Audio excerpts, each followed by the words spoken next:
Well, COPA-COGECA was really happy to support our members, GAIA EPICHEIREIN, with the Cup for Youth project. Today we focused the discussion on the future farmer leaders, future female farmer leaders, because we wanted to bring in the gender aspect in the discussion on generational renewal.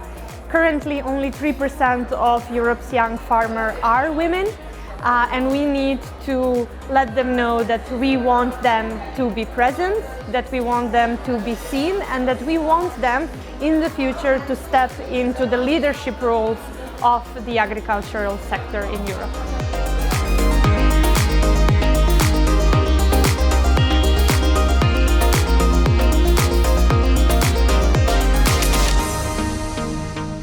We need more young women in leading positions in agriculture, and three things in order to fix this is access to land, access to finance, and work-life balance. I look forward to the future working on this together.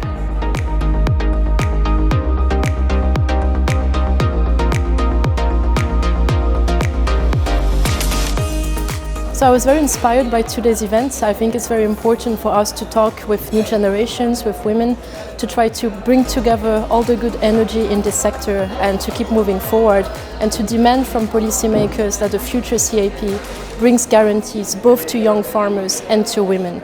We're not asking money for money, we're asking money because it gives a signal about what we choose to care about and what we ambition for our future together.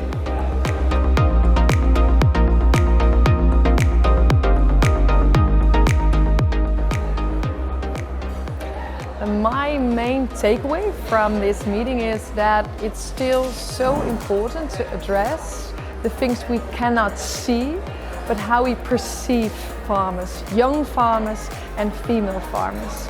I really think it's so important to put into place and central the people who do it, and not only the solutions, but the persons who need to deal with the solutions and what is going wrong there or good there, that things can land on the land and on the people.